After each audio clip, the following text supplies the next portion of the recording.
Welcome back to Main Street Living. Quincy, Danielle, the big game is just around the corner. And as a lifelong Patriots fan, I'm actually glad to see that Tom Brady gets to play, even if for a different team. So you can bet I'm going to be making some yummy vegan snacks to enjoy while watching.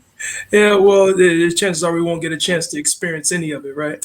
Well, I mean, on TV and the snacks. Yeah. So you don't want my vegan snacks? That's how most people experience it usually, watching it on TV. Yeah. I can't believe we got here after, we'll just say, an interesting NFL season. But yeah, now the Tampa Bay Buccaneers and the Kansas City Chiefs are going head-to-head in Super Bowl 55. And here was some insight on what to watch for in this historic game. We have our very own NFL insider and Saints TV host, Mike Nabors. Mike, thanks so much for joining us on Main Street Living. I'm glad to be back. How you guys doing? Doing great. So good. So obviously, Bucks versus Chiefs, Brady versus Mahomes. What do you think of this matchup? The GOAT against the future GOAT, it looks like. I mean, Tom Brady, what can you say? His 10th Super Bowl continues to amaze. And I think what's been amazing about Tom Brady is, I covered the Saints and the Bucks. Back in October, I saw maybe Tom Brady's worst game as an NFL player, losing to the Saints 38-3. But since then, the Bucks football team has been great, but it hasn't all been Brady. I mean, the young defense has really come alive. Their offensive line has played better. It's been a team effort for the Bucks. And then you have Patrick Mahomes on the other sideline. He just seems unflappable. For somebody his age, obviously he had a father who played Major League Baseball, and I think that's part of his makeup, that the stage is not too big for him. He's not intimidated. He's out there after every game when he's interviewed. Hey, I had fun out there. It was like a playground or something. So you have two guys who are very mentally strong. And I know living in Tampa before the year, they thought, it'd be great to have a team in the Super Bowl, but they didn't know they'd have Tom Brady. They know they'd have Gronk, and they kept adding pieces and pieces. Those pieces didn't work at the beginning, but the chemistry got better and better as the season progressed. Yeah, Mike, and it's clear that, if you're going to compare, Bill Belichick's Patriots to Tom Brady's Bucks, right?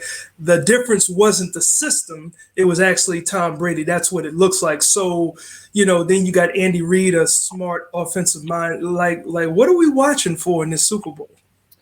Well, I look at Bill Belichick and Tom Brady as two of the best of all time. I think Belichick didn't have any help, and that's why Tom Brady left New England, because he wanted some help, and that's why he came to a team like the Buccaneers where he has a lot of help. And the strange thing about all of this is Tom Brady deserves all the praise that he made the Super Bowl. But as I mentioned before, he's gotten a lot of help. I mean, he threw 3 interceptions in the second half against the Packers, and that defense bailed him out.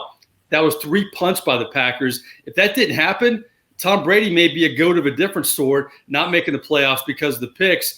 But I look at Andy Reid and I look at Tom Brady, and Andy Reid's a great story too, because for years he was the bridesmaid. He couldn't win the big one, and it just shows you the importance of having a great quarterback. And I don't know if Patrick Mahomes, if you want another one, he may be a Hall of Famer already.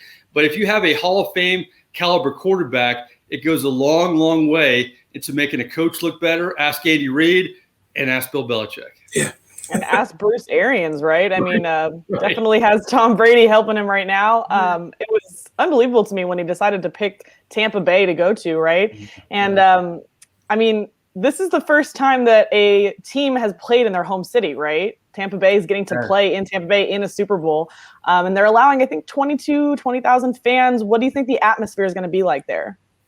It's going to be as good as you would expect. I mean, the thing about Super Bowl crowds, it's not at home field even during a normal season because you have so many VIPs, so many corporate tickets. I got to applaud the NFL. They've done a great job. I never thought we'd have an uninterrupted season. And then you have, what they've done, bringing in emergency care workers, giving them tickets, 7,500 tickets to first responders and nurses and everybody who's helped during this COVID crisis. That's a great move by the NFL.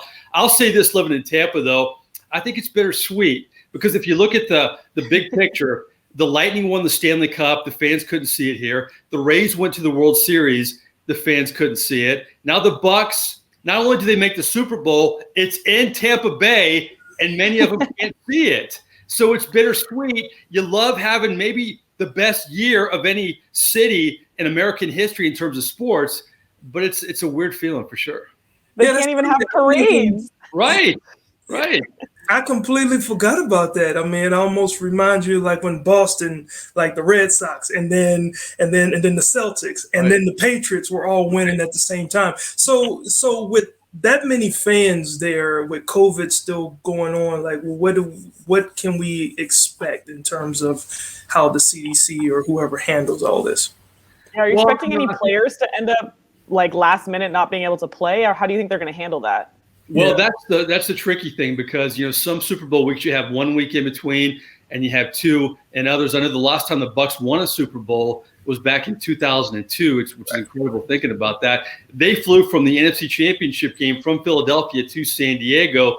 But to answer your question, with 2 weeks, I think sometimes if you're in these times, you want to get this game on the field quickly. You don't want any lag time in between because if you're a Kansas City Chief, the weird thing about the Super Bowl week, they're coming in Friday of next week. There will be no media days. There's not going to be one-on-one interaction, but still, they're practicing in Kansas City. They're going home to see their families in between. You have the normal problems you may have during the season. So I don't know. I mean, I know the Bucs are happy, hopefully, to have a lot of key players back. Antoine Winfield's won their safety. They just got Vea back, a key defensive lineman.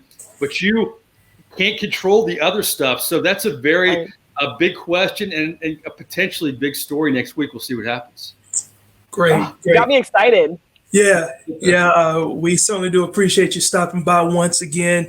Give us some tips and some updates on what's happening here in the NFL. Thanks again, Mike, for being part of the show. Should be a great game. I always enjoy it. Thank you. No problem. Well, people, the big game is set for Tampa. We know that. And up next, we got some tips for the pandemic big game soiree. Don't miss this one.